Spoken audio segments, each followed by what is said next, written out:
आपको cataract surgery करवानी है और आप ये सोच रहे हैं कि कौन सा लेंस आंख में डलवाएं, और डॉक्टर ने आपको 3-4 तरीके के लेंस बता दिए और आपको बोला कि आप अपना लेंस चूज कर लीजिए।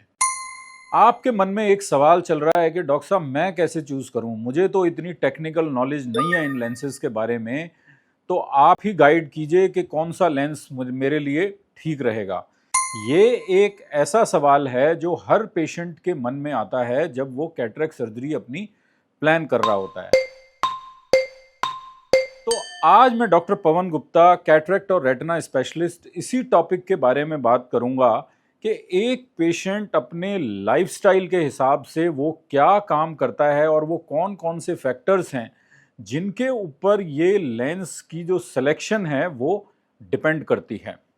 तो इसमें आगे बढ़ने से पहले एक ब्रीफ में मैं आपको बता दूं कि बेसिकली 3 तरीके के लेंसेज जो हैं वो अवेलेबल हैं।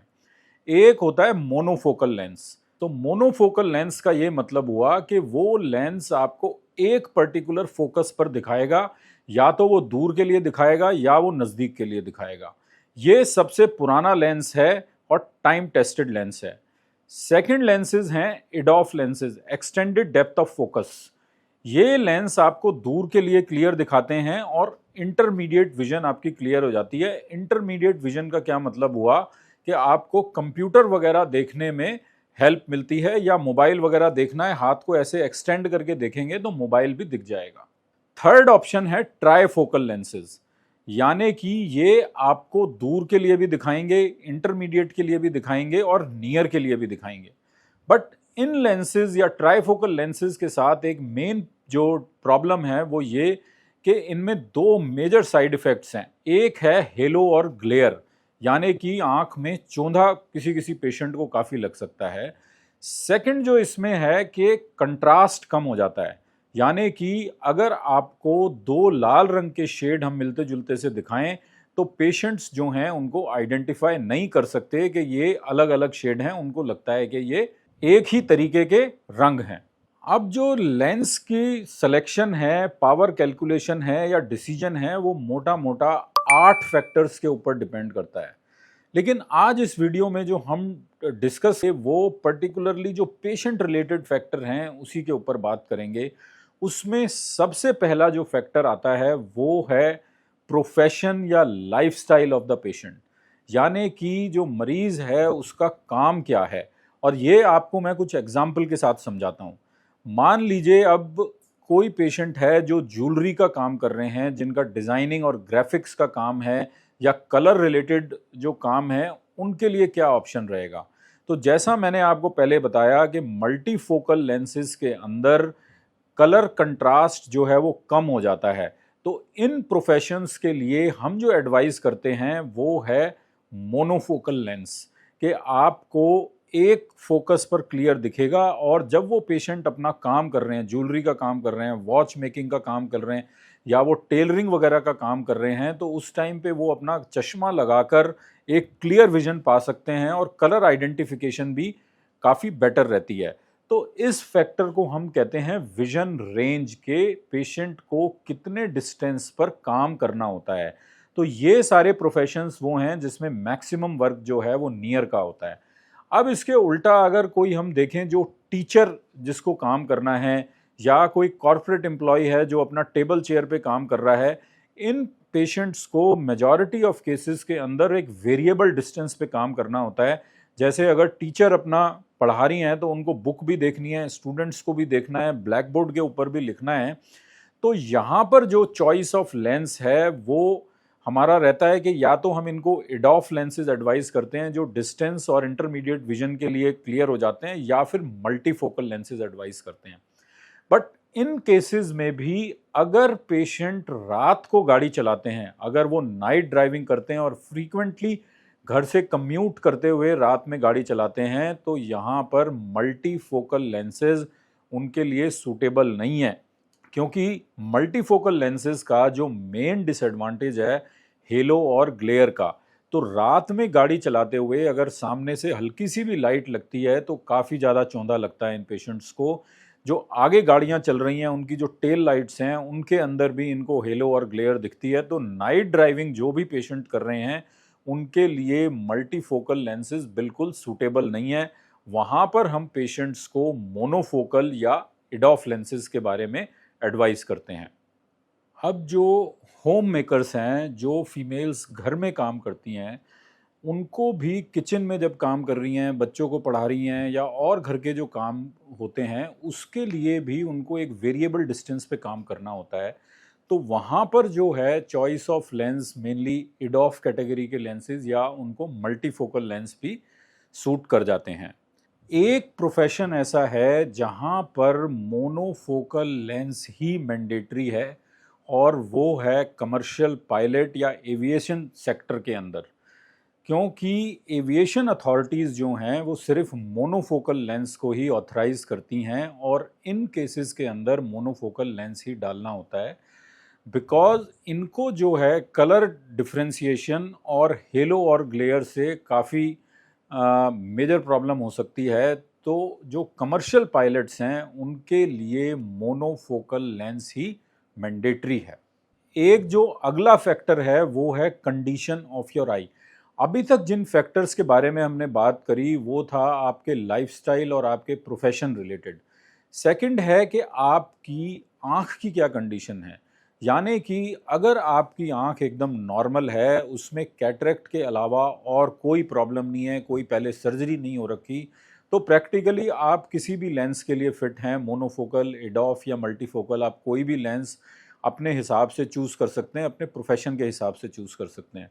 लेकिन जिन आँखों के अंदर कोई प्री एग्जिस्टिंग डिजीज़ है, यानी कि ऐसी आँखें जहाँ पर पहले से कोई बीमारी है, जैसे मान लीजिए पेशेंट को कोई डायबिटिक रेटिनोपैथी है, ग्लौकोमा है, सीवियर ड्राइनेस की दिक्कत है, या कॉर्निया पे कोई पहले सर्जरी हो रखी है या जैसे लेसिक सर्जरी पहले हो रखी है, तो इन केसेस के लिए भी मल्टीफोकल लेंस जो हैं वो एक बहुत अच्छा ऑप्शन नहीं है।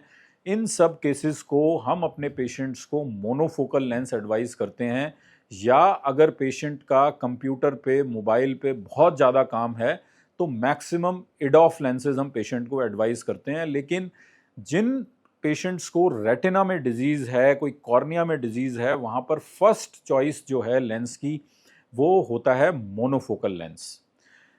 थर्ड फैक्टर जो है कि आपकी दूसरी आई की क्या कंडीशन है, यानी कि अगर दूसरी आंख में ऑलरेडी आपने कोई एक लेंस लगवा रखा है या मोनोफोकल लेंस लगवाया हुआ है या मल्टीफोकल लेंस लगवा रखा है और उस लेंस से आपको कोई प्रॉब्लम नहीं है, तो ज़्यादातर केसेस के अंदर हम दूसरी आंख की सर्जरी के लिए भी सेम टाइप का लेंस ऑप्ट करते हैं।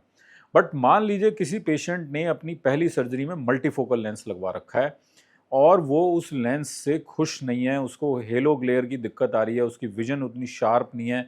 पेशेंट कंप्लेन करते हैं कि डॉक्टर साहब दिखता तो है बट हर चीज़ फॉगी फॉगी सी लगती है। तो वहाँ पर हम अदर आई के लिए मोनोफोकल लेंस चूज़ करते हैं और मोनोफोकल लेंस लगाने के बाद हम पेशेंट को दोबारा असेस करते हैं कि भाई वो अपनी विजन से अभी खुश हैं कि नहीं है। और अगर सर्जरी के बाद उनको ये लगता है कि नाउ पेशेंट इज़ कंफर्टेबल कि भाई अब मुझे कोई प्रॉब्लम नहीं है, तो हम कुछ नहीं करते। बट अगर जिस आँख में मल्टीफोकल लेंस पहले वाली आँख में जो पड़ा हुआ है, पेशेंट अभी भी उस आँख से दिक्कत हो रही है, तो फिर हम आईओएल एक्सचेंज का एक ऑप्शन है वो हम पेशेंट को ऑफ़र करते हैं कि भाई ये मल्टीफोकल लेंस जो आपने लगवाया हुआ है इसको हम चेंज कर देते हैं। तो बाई एंड लार्ज कहने का मतलब ये है कि जो लेंस आपकी एक आंख में लगा हुआ है और उस लेंस से अगर आपको कोई प्रॉब्लम नहीं है, तो दूसरी आंख में हम उसी मेक का, उसी टाइप का लेंस लगाते हैं। तो ये मल्टीफोकल लेंसेज जो हैं ये लगते कहाँ पर हैं?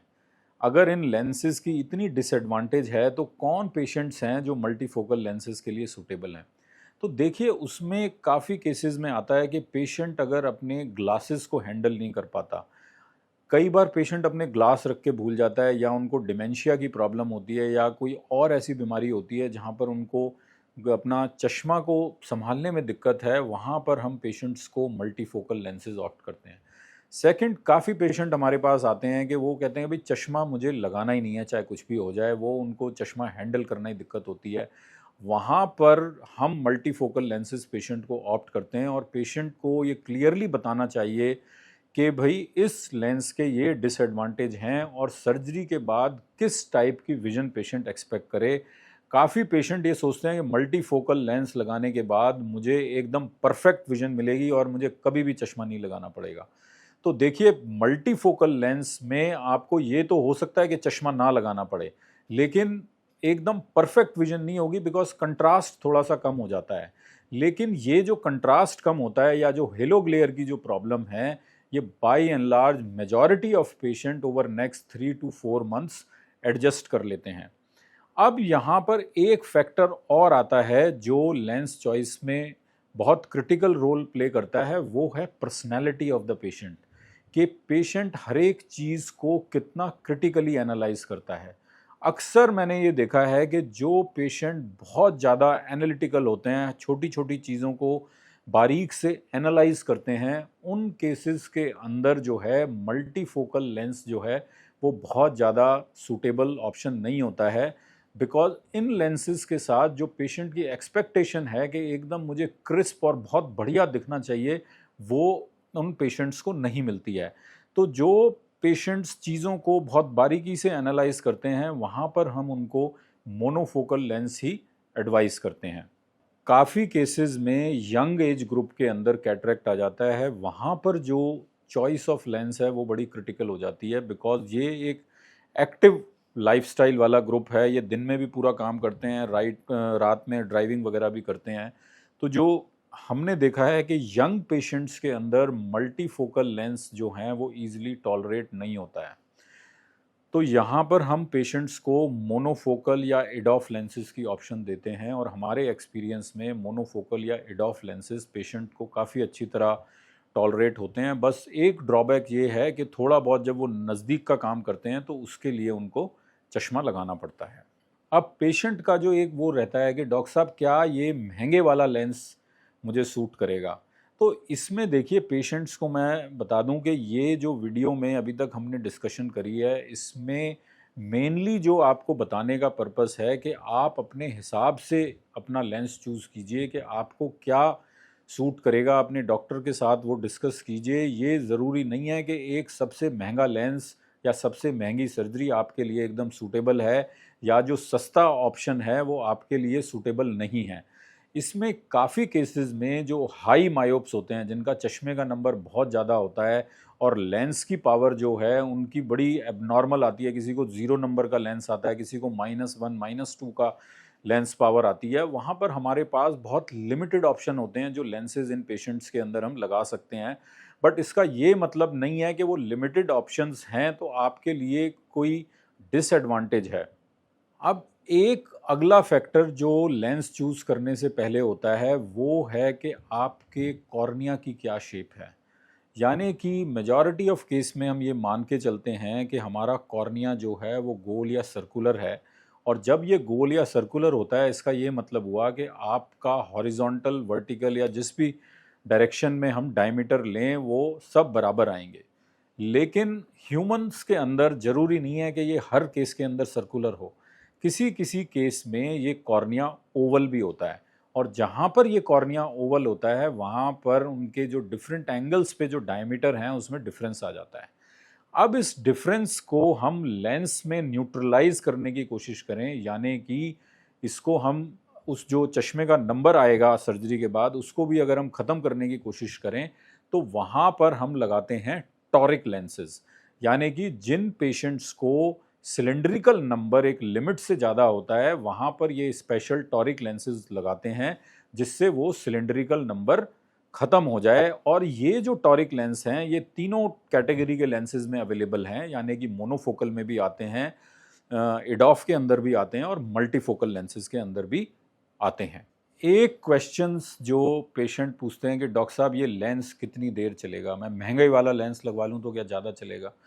तो देखिए, जो भी लेंस हम पेशेंट को एडवाइस करते हैं, मेजॉरिटी ऑफ केसेस में लेंस जो है वो ख़राब नहीं होता है। वो लेंस आपका एक बार आँख में लग गया, चाहे वो हमने किसी भी एज ग्रुप में लगाया, वो बच्चे में लगाया, यंग अडल्ट में लगाया या ओल्ड एज में लगाया, वो लेंस लाइफ लॉन्ग अपना काम करता है, तो उसका प्राइस से कोई लेना देना नहीं है। लेंस एक्सपायर नहीं होता है, एक बार वो आपकी आँख के अंदर लग गया तो वो आपको पूरी रोशनी, जितनी आपकी आँख के अंदर रोशनी है उतनी विज़न प्रोवाइड करता है। अब देखिए, शुरू में मैंने आपसे जो 8 फैक्टर्स के बारे में बात करी थी, वो 8 फैक्टर कौन-कौन से हैं, उसमें काफ़ी सारे टेक्निकल फैक्टर्स भी हैं।